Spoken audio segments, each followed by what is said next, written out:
Retomando as reflexões sobre a nossa 58ª Assembleia Geral da CNBB, a primeira realizada de forma não presencial, ou seja, de forma online, na manhã desta quarta-feira, dia 14 de abril, nós tivemos importantes comunicados da Comissão Episcopal Pastoral para a Liturgia.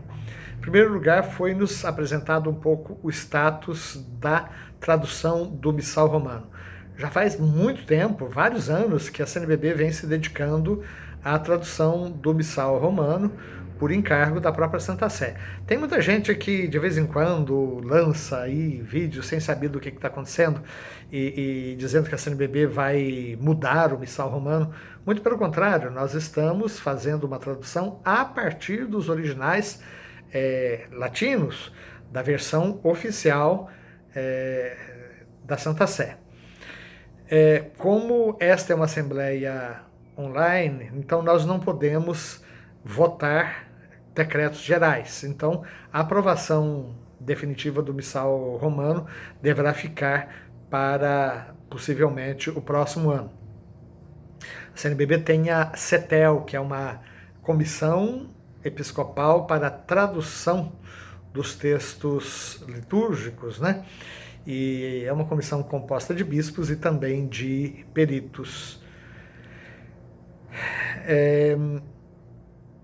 A comissão trabalha nas traduções e depois a Assembleia Geral é chamada a se pronunciar.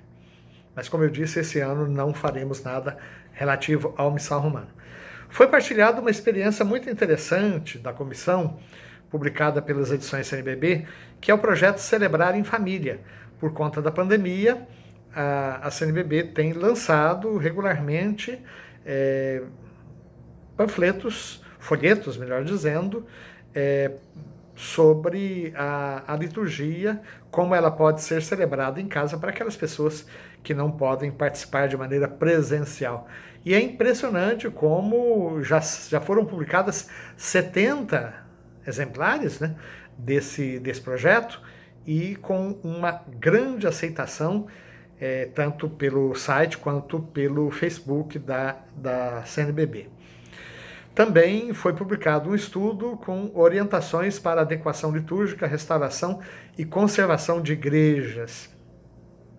Nós aqui na nossa arquidiocese criamos a nossa comissão de engenharia, arte sacra e espaço celebrativo, que é uma comissão de engenheiros e também de padres e outros profissionais que pretendem se colocar à disposição das paróquias e comunidades para auxiliar nos projetos de construção, de restauração, de ampliação, seja de igreja, seja também do mobiliário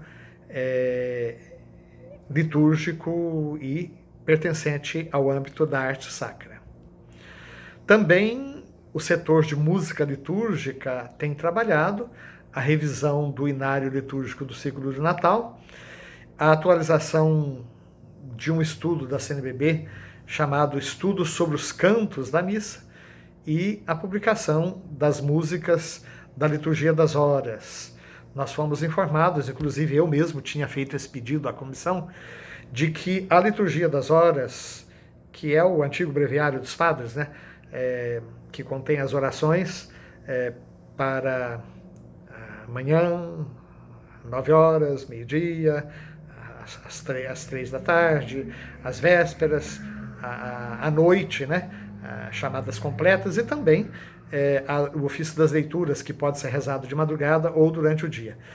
Eu tinha solicitado, e isso também parece que já era pensamento da comissão, de não mudar os salmos do estilo em métrica que eles são usados por nós.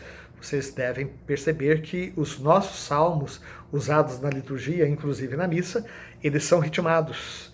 E a partir dessa tradução ritmada, muitas músicas, muitas melodias foram compostas. E seria uma pena a gente jogar tudo isso fora, né?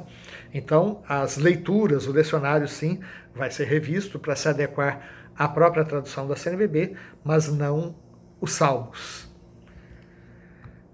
Outra questão, que também fui eu que apresentei há vários anos atrás e que agora parece que estamos chegando a um consenso, é a questão do vinho canônico, o vinho que pode ser usado para a celebração das Santas Missas.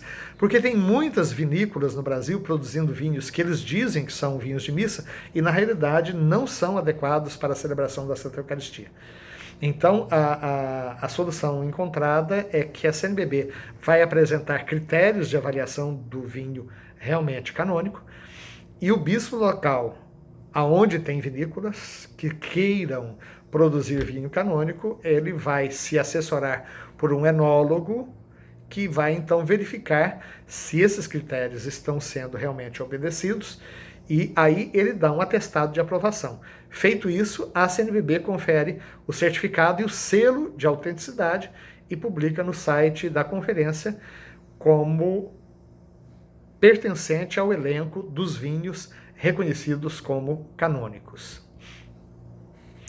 Um tema que também nos ocupou, inclusive em votação, porque aqui não se trata de aprovar um decreto geral, mas apenas de uma inserção no calendário litúrgico, é a questão dos santos no calendário litúrgico no Brasil. Graças a Deus o Brasil está descobrindo seus santos. Agora, muitos santos são mais regionais, locais, não são conhecidos em todo o Brasil. Outros não, outros realmente têm uma repercussão e desperta uma devoção em nível nacional. Então, foi lembrado que convém que cada diocese tenha o seu calendário próprio de missas específicas para santos da sua região, santos beatos da sua região, e que, inclusive, mesmo assim, ao elaborar esse calendário, ele precisa da aprovação da Santa Sé, mas depois que haja também calendários regionais e mesmo calendário nacional, e sempre preservando ou priorizando a celebração do domingo, que nenhuma celebração particular se sobreponha ao dia do Senhor. E aí, as consultas que foram feitas, em primeiro lugar, realmente confirmar a memória de São José de Anchieta, presbítero, para o dia 9 de junho, a memória dos santos mártires do Nordeste, Santo André de Soveral, Santo Ambrósio e Francisco Ferro, São Mateus Moreira e companheiros leigos, né?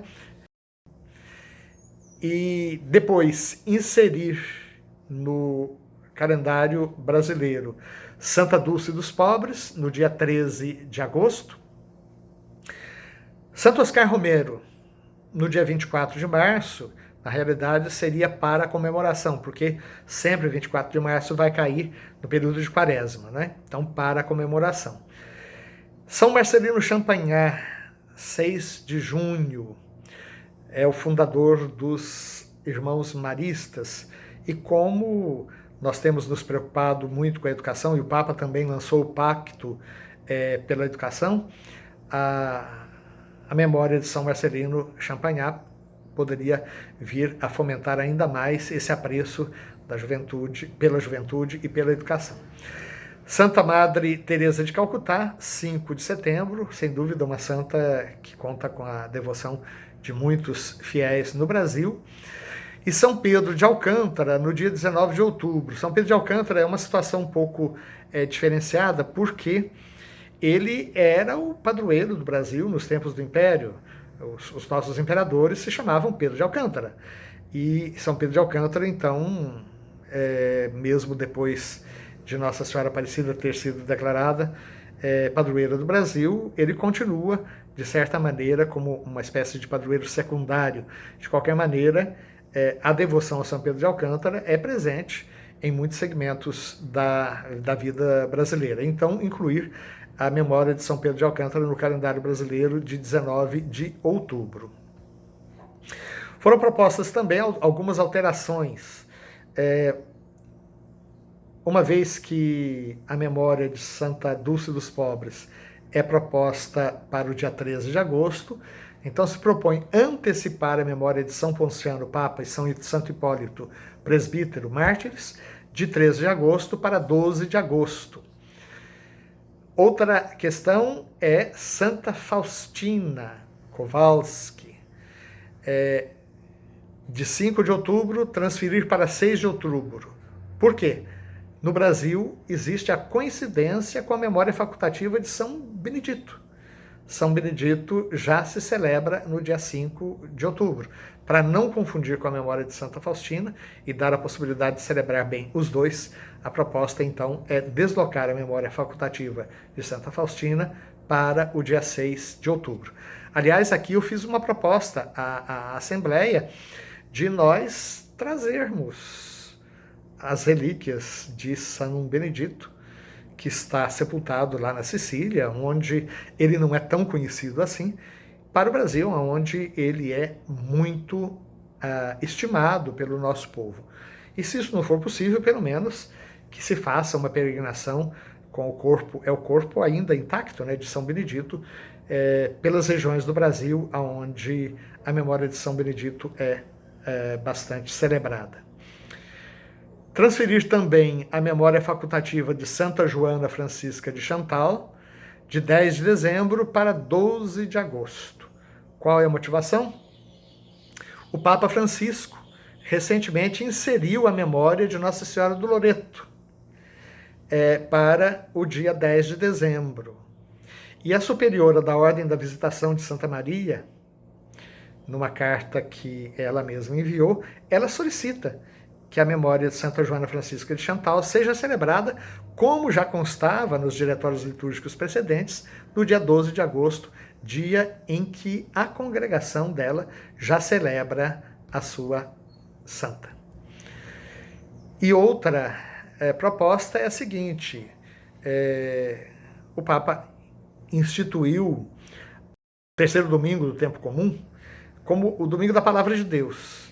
Mas como esse é um tempo de férias no Brasil, e como nós já temos uma tradição de mais de 50 anos de celebrarmos o mês de setembro como mês da Bíblia, então a ideia é solicitar a Roma que no Brasil o domingo da Palavra de Deus seja celebrado no último domingo de setembro, que ocorre sempre próximo à memória litúrgica de São Jerônimo, que foi quem por primeiro traduziu os originais gregos e hebraicos da Bíblia para o latim. Então, essas foram as principais reflexões no campo da liturgia. Que Deus abençoe nossas famílias.